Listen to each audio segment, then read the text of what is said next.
Do you feel like you're bad at spending money? That you spend your money on like stupid, unnecessary things only to find yourself broke at the end of the month? Maybe you go on impulsive shopping sprees and then you're frustrated on how much you spend and what for? Then you maybe keep falling into one or more money traps, and we will talk about 7 of them now. And I'm convinced that if you focus on one at a time and try to avoid it, you will be more happy with what you bought. So number 1 is buying something just because it's cheap. I often hear friends say, hey, I bought a new jeans, it was only $20. And then I'm like, And sometimes I ask, would you also have bought it if it were $200? And most of the time they're like, oh God, no. So you end up buying something that seems a good deal, but it's not actually of that much value to you. And this gets even more complicated when you consider sales psychology, because stores use all those proven tricks. For example, people recognize the price of $99.99 much less than $20, even though the difference is just 1 cent. Also, buy 2 and get 1 free offers is a very powerful sales concept. And I mean, it's helpful if you really need 3 of those items, but if you don't, it still lays around and it costs you more money than just the one thing. And also the classic sales. So if you see a sign that is, for example, $199 and then it's crossed and then it says $179. So the value you perceive is higher than what you actually pay for it. And that makes you much more likely to buy it. And don't get me wrong, this can be a really good deal. And you can really save a lot of money by buying things at sale. It's just important to be aware of the danger that you buy more than you actually need. Otherwise, you end up with carpets full of stuff that you don't need and that don't add any value to your life. And then you need to buy even more carpets to put the stuff in, and it's a never-ending cycle. So I think actually the question, would I have bought this at 10x the price, can be a good indicator if it really means that much to you. So maybe try it out sometime. Number 2 is you buy something because someone else has it or does it too. When I was still working at the hospital, we used to go to lunch together, which I think is a nice ritual to have with colleagues. And afterwards we used to go to that barista bar, and everyone was standing in line to get coffee. And so was I, but over time I realized, you know what, I didn't even enjoy it that much.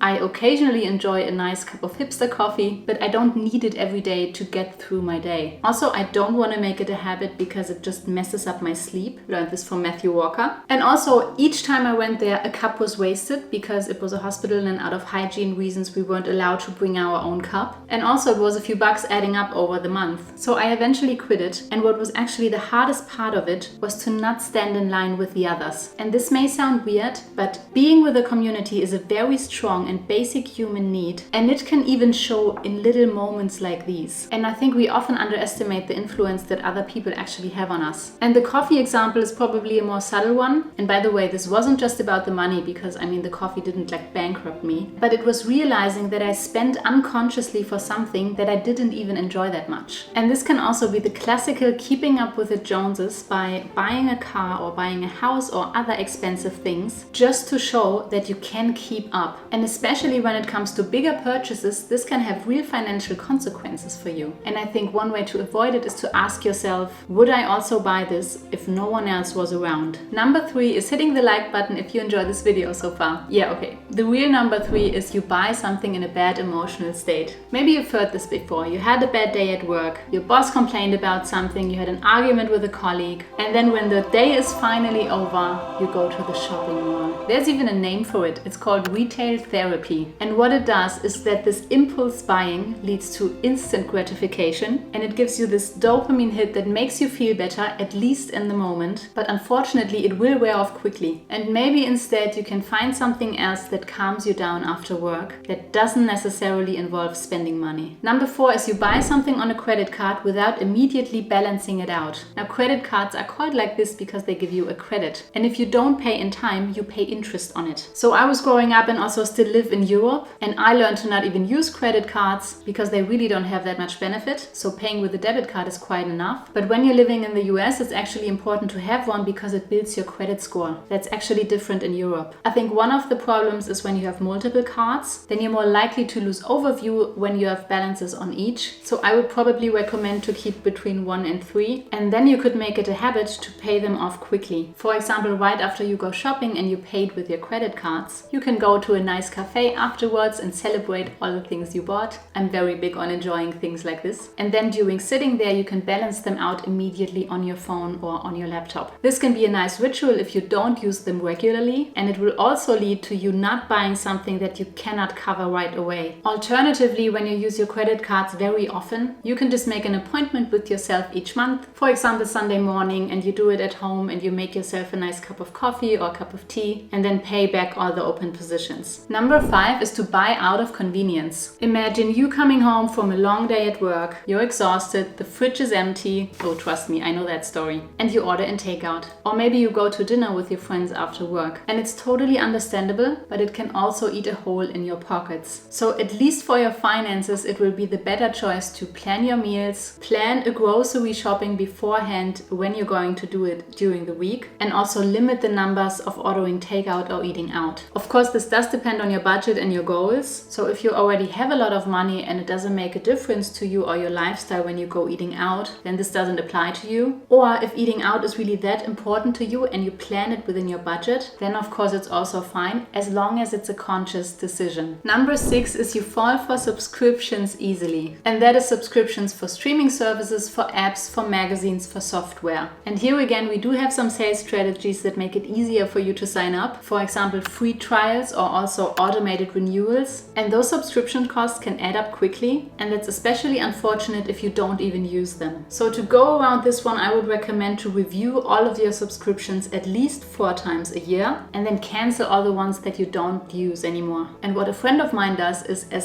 soon as he makes a subscription, he cancels it right away. That especially makes sense for contracts that run for several months. And number 7 is you don't pay in time and you risk penalties. And that goes for credit cards as well as for other types of bills. And when you ignore them or you forget about them, you end up paying more. This can be late fees, it can be interest rate, it can also be cash advance fees or over-limit fees. And those are just totally unnecessary costs because for one, psychologically, it probably does stay in the back of your head and you might end up annoyed that you had to pay more. And I mean also financially, it's just totally wasted money. So make it a habit to pay in time and find some way that works for you to do that. Now that you have learned a bit more about the mistakes to avoid when it comes to spending money, but there are actually 2 other skills when it comes to money that you should learn if you really want to be content with your personal finances. You will find them here in this video. Thank you for watching this far and I see you in the next video. Bye bye.